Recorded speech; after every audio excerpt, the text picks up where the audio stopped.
म किन काम छोड्नु लाको अनि किन मैले बोनस भिसा नथपिकन निस्किनु लाको भन्ने बारेमा फनी भिडियोहरू बनाउँछु। त्यो आफ्नो ठाउँमा छ हैन। हेलो नमस्कार अनि वेलकम ब्याक टु मेरो आजको भिडियोमा। अनि यो भिडियो चाहिँ मैले किन आज बनाउँदैछु भने चाहिँ हिजो मैले भिडियो बनाएर काम छोड्दैछु भन्ने बारेमा चाहिँ भिडियो बनाएर टिकटकतिर फेसबुकतिर हालेको थिएँ हैन। धेरै जनाको राम्रै सल्लाहहरू आएको छ। अब नबुझिकिन हतपत कम्पनी नछोड्नु राम्रै कुरा हो त्यो पनि हैन। अनि बोनस भिसा थप नगरिकिन ननिस्किनु त्यो पनि राम्रै कुरा हो। अनि त्यसपछि त्यही सबै चाहिँ अब सबैको बारेमा चाहिँ मैले टिकटक भिडियोतिर भयो फेसबुकमा भयो मैले सबै कुरा यसरी लामो भनेर लाउन सकिनँ। त्यही भएर चाहिँ मैले यो भ्लग बनाउँदैछु आज। म किन काम छोड्नु लाको अनि किन मैले बोनस भिसा नथपिकन निस्किनु लाको भन्ने बारेमा यो सबै भन्नको लागि नै म यो भिडियो चाहिँ बनाएको हो। मेन चाहिँ मैले काम छोड्नुको कारण चाहिँ यो कम्पनीमा चाहिँ हामीलाई सेवा सुविधा छैन। त्यसपछि मेरो फोन आयो के सेवा सुविधा छैन हैन। प्लस एकदमै धेरै गाह्रो कामहरू पनि गर्नुपर्छ है। जस्तो कि छोरा मान्छेहरूले गर्ने कामहरू हामीले गर्नुपर्छ। यो एरियामा हाम्रो साथीहरू पनि धेरै छ हैन। साथीहरूले पनि त्यति धेरै गाह्रो काम गरेको छैन अरे कि। सुनिता र मैले त्यति धेरै गाह्रो कामहरू पनि गर्नु पर्थ्यो किनभने हाम्रो साउ चाहिँ ढाडको अपरेसन गर्नेको भएर चाहिँ केही काम गर्न सक्नुहुन्न क्या। अनि सुनिता र मैले गर्नु पर्थ्यो। अनि फेरि मेरो पनि ढाडको समस्या नेपालमा हुँदाखेरि मलाई एकदमै यो ढाडको समस्या भएको थियो हैन। अनि त्यो मेरो पुरानो बिमार पनि बल्झिन्छ जस्तो लाग्यो। अब यस्तै गाह्रो काम गर्दै गयो भने चाहिँ बल्झिन्छ जस्तो लागेर चाहिँ म अब सक्दिनँ जस्तो लाग्यो। अनि त्यही भएर पनि निस्किनु लाको। अब त्यस्तै गाह्रो काम भए पनि सेवा सुविधा नभए पनि हामीले साउसाउने चाहिँ राम्रो छ है। त्यो चाहिँ झुटो बोल्नु हुँदैन। साउसाउने राम्रो छ। अनि त्यही भएर पनि हामीले कम्पनी चेन्ज गरेको थिएनौँ हैन। 3 साल लगभग हुनु लाग्यो नि त। 2.5 सालै भइसक्यो। अहिलेसम्म हामीले सहेर नै काम गरेको हो है सबै कुरा। अनि अब अहिले यति गर्दै जाँदाखेरि पनि अलिकति अब नसक्ला भएपछि त अब कम्पनी चेन्ज गरौँ भनेर सोचेर हो। अब सुनिता गइसक्यो म निस्किनु लाग्छु त्यही भएर हो हैन। अनि त्यसपछि मैले बोनस भिसा नथपिकन किन निस्किनु लाको भन्दाखेरि चाहिँ बोनस भिसा मैले थपेर निस्किने नै कुरा थियो।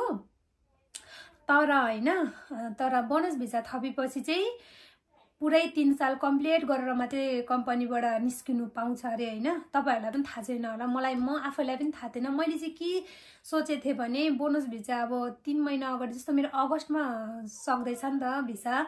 अगस्तमा सक्दैछ भने 3 महिना अगाडि नै बोनस भिसा थप्नु मिल्छ अरे। अनि त्यो 3 महिना अगाडि बोनस भिसा थपेर चाहिँ मे महिनामा निस्किन्छु भने थिएँ। तर त्यसरी मिल्दैन रहेछ हैन। बोनस भिसा थपेपछि चाहिँ यही कम्पनीमा 3 वर्ष पुरै बस्नु पर्ने रहेछ हैन। बिचमा त्यसरी जानु मिल्दैन अरे। त्यो भिसा थप गरेको चाहिँ मान्यता हुँदैन भनेपछि अब त्यही इलिगल नै हुन्छ होला हैन। अनि त्यही भएर चाहिँ म निस्किनु लाको अहिले। अनि अब तपाईहरुले भन्नुहुन्छ होला 3 साल बसेरै निस्किनु भनेर सोच्नुहुन्छ होला हैन। तपाईहरुले अब नबसिसकेपछि यत्रो बसिहाल्यो 3 साल बसेरै निस्किनु भनेर सोच्नुहुन्छ होला। तर यहाँ चाहिँ हाम्रो साउसाउनेले कम्बोडियनको मान्छेहरू सिन्चङ गरिसकेको छ हैन 2 जना केटीहरू। अनि अलरेडी तपाईहरुले देखिसक्नुहुन्छ मसँग अन्नी पनि छ हैन। अनि 2 जना मेमा आउँछ अरे। मेमा आउँछ 2 जना अनि अन्नीसँग 3 जना र म बस्यो भने 4 जना हुन्छ। अनि यो कम्पनीमा त्यति धेरै काम छैन। अनि मलाई चाहिँ अब यो स्ट्रबेरीको काम भइन्जेलसम्म प्याकिङ गर्ने मान्छे नभएर चाहिँ मलाई राखेको हो नि त। अनि यो स्ट्रबेरीको काम सकेपछि मेरो काम छैन। अनि म अहिले निस्किनुको कारण चाहिँ यो हो।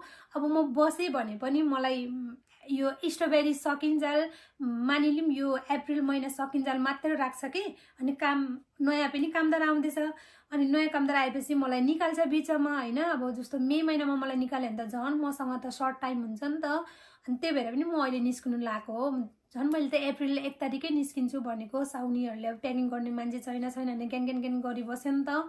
अनि अप्रिल 20 सम्म गर भनेर भन्यो। अनि त्यही भएर म चाहिँ ल ठिकै छ नि त भनेर अप्रिल 20 सम्म बसेँ। अनि बसेको हो। त्यही भएर अप्रिल 20 मा चाहिँ म निस्किन्छु भनेर हो है मेरो समस्या चाहिँ।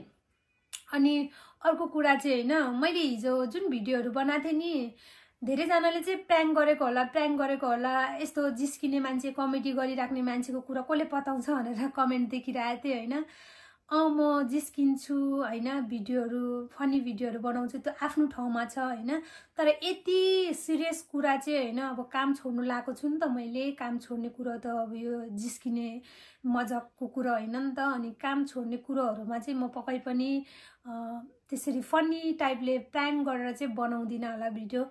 यो भनेको चाहिँ एकदमै है, काम छोड्नु भनेको जस्तो ठुलो कुरो त के हो र होइन। हामी विदेशमा आएपछि कति समस्या हुन्छ, काम पाउँछ पाउँदैन है, अब कस्तो कम्पनीमा काम पाउने हो, के पाउने हो, कस्तो हुन्छ, कति धेरै टेन्सन हुन्छ, के हुन्छ होइन, थाहा हुँदैन। कम्पनी चेन्ज गरेको हुँदैन, पहिलोचोटि फेरि म त पहिलोचोटि गर्नु लागेको हो। त्यही भएर चाहिँ कृपया होइन, मेरो भिडियो चाहिँ त्यो प्र्याङ्क गरेको पनि होइन, जिस्केर बनाएको पनि होइन, मैले चाहिँ सिरियस रूपमा बनाएको हो। अब तपाईँहरूलाई चाहिँ म अलिकति अब यसरी नै होइन हाँसी खुसी टाइपले नै बनाएको छु नि त, त्यही भएर पनि तपाईँलाई त्यो जिस्केको जस्तो लाग्यो होला, अलिकति रुनु धुनु पर्थ्यो होला। अरे रुँदै बनाएको भए चाहिँ विश्वास गर्नुहुन्थ्यो होला। केही छैन, म जिस्केको हो होइन। रुँदै बनाउँदाखेरि मात्रै त्यो भिडियो चाहिँ यो चाहिँ सिरियस है भनेर चाहिँ नसोच्नु होला होइन। हाँसी खुसी पनि मैले बनाएको, अब पीडा त मनमा छ होइन, अनुहारमा किन देखाउने र सबैलाई किन देखाउने होइन, पीडा मनमा छ। अनि अनुहार हेरेर र यो ओठको हाँसो हेरेर थाहा हुँदैन नि त मान्छेको भित्रको पीडा होइन, पीडा त यहाँ छ नि अरे के। अनि त्यही हो, मेरो भिडियो चाहिँ प्र्याङ्क पनि होइन, जिस्केर बनाएको होइन, रियल हो है। मेरो भिडियोलाई साँचो मानिदिनु होला, मैले चाहिँ काम छोड्नै लागेको छु। अनि त्यही कमेन्टहरू आइरहेको थियो, काम छोड्नै लागेको हो र भनेर पनि आइरहेको थियो। हो, मैले चाहिँ काम छोड्नै लागेको हो, त्यही भएर मैले तपाईँहरूबाटै के हेल्प पाउँछु भनेर बनाएको भिडियो हो। अनि यहाँबाट पनि म भन्नु चाहन्छु, प्लिज तपाईँहरूलाई थाहा छ भने धेरैजना चाहिँ जिस्केर फेरि अझै धेरै कमेन्टहरू आएको छ नि त होइन। मैले सबैको रिप्लाई दिन त सक्दिनँ, तर म कमेन्ट चाहिँ चेक गरिरहेको हुन्छु नि त। अब काम साँच्चै काम कता छ कि के छ कि कामको बारेमा भनेर। अनि कतिले चाहिँ जिस्केर क्या अब नेपालमा आऊ, यो ठाउँमा आऊ भन्दै नेपालबाट चाहिँ त्यस्तो कमेन्टहरू आएको छ होइन। सिरियस भिडियो बनाएकोमा चाहिँ अलिकति सिरियस टाइपले नै कमेन्ट गरिदिएको भए हुन्थ्यो जस्तो लागिरहेको थियो होइन। अब जिस्किनु भयो ठिकै छ, तपाईँहरूले मेरो भिडियोलाई त्यस्तै फनी के भन्ने कमेडी पाराले लिएर जिस्किनु भयो कि के भयो थाहा भएन, तर पनि सिरियस भिडियो बनाएकोमा चाहिँ अलिकति सिरियस तरिकाले नै कमेन्ट दिएको भए हुन्थ्यो जस्तो लागिरहेको थियो होइन। केही छैन अब होइन, रात गई बात गई भन्छ नि है। त्यही हो। अनि त्यही म फेरि पनि यहाँबाट पनि रिक्वेस्ट गर्न चाहन्छु, प्लिज है, मलाई अब जिस्केर यो ठाउँमा काम छ त्यो छ भनेर चाहिँ नजिस्किदिनु होला। काम छ यदि तपाईँलाई थाहा छ भने चाहिँ त्यति हेल्प गरिदिनु होला, छ भनिदिनुहोस् होइन, यो ठाउँमा छ भनिदिनुहोस्। अलिकति म तपाईँहरूको कमेन्ट हेर्नु छु, काम बारेमा मलाई जति पनि अब एक दुईजनाले गर्नुभएको छ, मैले सोधिरहेको छु होइन, हो होइन भनेर। तर कृपया नजिस्केर चाहिँ नभनिदिनु होला होइन। मेरो अनुहारै यस्तो छ है, म बोल्दाखेरि हाँसिराख्ने बानी छ होइन, हाँसेर बोले भनेर चाहिँ जिस्केको भनेर नसोचिदिनु होला प्लिज है, यति नै भन्नु लागेको हो। त्यही हो। अनि एकदम धेरै टेन्सन भइरहेछ है, अब कस्तो हुने हो के हुने हो होइन। पहिलोचोटि चाहिँ एकदमै धेरै डर पनि हुने रहेछ, काम के हो कसो हुने हो, कस्तो साउसाउनी पाउने हो, कस्तो कम्पनीमा पर्ने हो होइन। एक त फेरि म अब डेली त्यस्तो भिडियो पनि बनाएर हुन्छु होइन, अब मैले भिडियो बनाउनु पाउँछु पाउँदिनँ त्यो पनि छ क्या टेन्सन चाहिँ होइन। अब हुन त त्यो ठुलो कुरा होइन, तर पनि अरूको लागि ठुलो कुरो होइन होला, मेरो लागि चाहिँ ठुलो कुरा जस्तै हो क्या। अब डेली त्यस्तो मैले भिडियो बनाइरहेको हुन्छु नि त होइन, डेली नै। अब म कुन ठाउँमा पर्ने हो, बा मैले मोबाइलै छुनु नपाउने हो होइन, भिडियो बनाउनु पाउँदिनँ होला भन्ने टेन्सन चाहिँ मलाई छ है। मेरो लागि चाहिँ यो ठुलो कुरा हो, अरूको लागि नर्मल हुनसक्छ होइन। त्यही हो, जहाँ गए पनि भिडियो बनाउनु पाऊँ होइन। अनि जहाँ गए पनि म यसरी तपाईँहरूको छेउमा चाहिँ फनी भिडियो होइन, म अलिकति सिरियस रूपमा आयो भने पनि तपाईँले मलाई कमेन्ट आइरहन्छ कि सुहाउँदैन तपाईँलाई यस्तो सिरियस रूपमा होइन, कमेडीमै सुहाउँछ भनेर कमेन्ट देखिरहेको हुन्छु होइन। अनि खुसी लाग्छ जे भने मलाई मेरो कमेडी भिडियोहरूमा तपाईँहरूले रुचाइदिनुहुन्छ होइन। अनि त्यही भिडियोहरू चाहिँ मैले बनाउनु पाइनँ भने पछि मलाई कति तनाव लागिरहेछ कि सोचेर अरे क्या। अनि त्यही हो ल, टेन्सन चाहिँ धेरै छ है, अनुहारमा मेरो पुरै खुसी देख्नु सक्नुहुन्छ, हाँसो देख्नु सक्नुहुन्छ, तर मनमा चाहिँ एकदम धेरै टेन्सन छ। मैले फेसबुकमा पनि हालेको थिएँ नि त भिडियो, अनि फेसबुकमा पनि के भनिरहेछ भने भिसा थप गर्नु मान्दैन, अलिकति गाह्रो हुन्छ भिसा थपेरै निस्किनु पर्थ्यो भनेर भनिरहेको हुन्छ कि। अनि त्यो एकदम धेरै टेन्सन छ। अब भिसा थप्नु भरे थपिदिएन भने के हो कसो हो भनेर चाहिँ एकदमै धेरै टेन्सन छ। तर पनि म हाँसी भिडियो बनाइरहेको छु। जो होता है अच्छा के लिए होता है भन्छ नि त होइन। अनि हरेस खानु हुँदैन होइन। अनि त्यही हो, अब यस्तो भयो भनेर रुँदै बस्नु पनि हुँदैन, स्ट्रङ हुनुपर्छ है। स्ट्रङ हुनुपर्छ अरे के।